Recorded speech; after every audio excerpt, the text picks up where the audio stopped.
In the neon-lit streets of Bangkok, where life never seems to pause, there are whispers, the kind of whispers that fill the alleys and echo down the corridors of old buildings. They speak of spirits, lingering from an unseen past. The story of Shudder, the Thai horror film that sent chills down the spines of audiences worldwide, is no different. But what many don't realize is that the movie wasn't just a work of fiction. It was inspired by real-life events that unfolded behind the scenes, capturing a haunting truth that transcends mere cinematic horror. It all started with a young photographer named Tan, whose obsession with capturing the perfect shot would lead him into the terrifying unknown. Tan was no ordinary man. He was a rising star in the world of photography, his works published in top magazines. His girlfriend, Jane, often accompanied him on assignments, their lives intertwined not only by love, but also by a shared passion for the art of photography. One evening, while working late in an old part of Bangkok, they decided to take a detour and snap some pictures of the dimly lit streets, the faded buildings, the ghostly glow of neon signs reflecting off puddles of rainwater. The city was alive with sounds, but the quiet corner they stopped at felt different, distant, as if time itself had taken a pause. It was there, in the stillness, that the first sign of something wrong appeared. Tan, always behind the lens, took a photograph of the empty street, the faint silhouette of a woman appearing in the background. At first he thought it was nothing, a trick of the light, a misplaced shadow. But when Jane looked at the picture, her face went pale. There, standing just behind Tan, was a figure that wasn't there in the moment. It was a woman, her face obscured, her posture unsettling, as if she was standing just inches away from him, yet invisible to the naked eye. The hairs on the back of Jane's neck stood up. But Tan laughed it off, dismissing it as a technical glitch, perhaps a fluke of the camera's lens. But deep down, both of them knew something wasn't right. The picture was only the beginning. As days passed, the feeling of unease settled in like a heavy fog. The photograph was forgotten, but it was always there, lurking in the back of their minds. Tan's life began to unravel slowly. It was small things at first, odd shadows flitting across the edges of his vision, strange sounds when he was alone, a faint click of a camera shutter when no one else was around. At night, when he lay in bed, he could hear the faint sound of a woman's voice whispering his name. But when he opened his eyes, there was nothing. His sleep became restless, plagued by vivid dreams of the woman in the photograph. Each night, she would grow clearer in his dreams, her face slowly revealing itself, pale, hollow-eyed, a look of deep sorrow in her gaze. As Tan's obsession with the woman in the photograph deepened, so did his dread. The camera, which once was a tool for his creative expression, now became a source of torment. Every time he clicked the shutter, a new image would appear.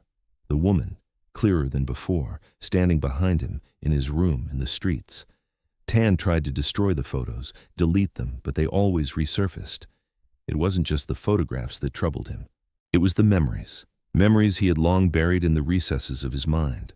Memories of a woman named Nisa, a woman he had wronged years ago. Nisa was a model he had met at the start of his career, a bright, ambitious woman full of dreams. But Tan, then a young and self-centered man, took advantage of her. Their brief affair ended abruptly when she became pregnant. He abandoned her without a second thought, leaving her to face the consequences alone. Nisa's sorrow consumed her, and her life ended tragically. An accident, they said, though many believed it was far more than that. She fell from a building one rainy night, her life extinguished in an instant. Her death was ruled as an accident. But Tan knew the truth. Her spirit was never allowed to rest, not with the wrongs he had done. It wasn't long before Tan realized that his torment wasn't simply about guilt. The ghost of Nisa, the woman who had once loved him, was now demanding something from him, not vengeance, but recognition. Her figure began to appear more frequently in his photographs, her gaze intensifying, filled with silent accusations. Every time he snapped a shot, she seemed to grow closer until she was not just a figure in the background, but a constant looming presence in every frame. The air in his apartment grew heavy, and the once familiar sounds of the city felt distant, as though he were caught in a nightmare he couldn't escape. The woman's spirit was no longer bound to a photo. It had invaded his life, his every thought. At times, Tan would hear the sound of a camera shutter, a crisp, sharp click that seemed to echo from the dark corners of his room. But there was no camera.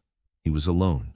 Each sound was a reminder that Nisa was still there, still watching, still waiting for him to acknowledge what he had done. The smell of old perfume, the scent of the woman's presence, lingered in the air, a subtle, sickly sweet fragrance that clung to his clothes, his sheets, his skin. It was as if Nisa was everywhere, constantly reminding him of the loss, the regret, and the truth he had long ignored. And then came the nightmares, vivid and unrelenting, where Tan would find himself lost in an endless maze of dark hallways, each corner leading him to an image of Nisa, standing, watching, waiting. Tan tried everything to rid himself of the haunting, rituals, prayers, anything to sever the connection between him and the ghost. But no matter what he did, it wasn't the camera or the photos that held him captive. It was the guilt that bound him to Nisa's spirit. The memory of his betrayal, the regret of his actions, and the loneliness he had caused her in life and death were the true chains that bound him. He realized that the haunting wasn't just a manifestation of a restless soul. It was a reflection of his own fractured conscience, a mirror to the darkest corners of his soul. In the end, Tan could no longer run from the truth.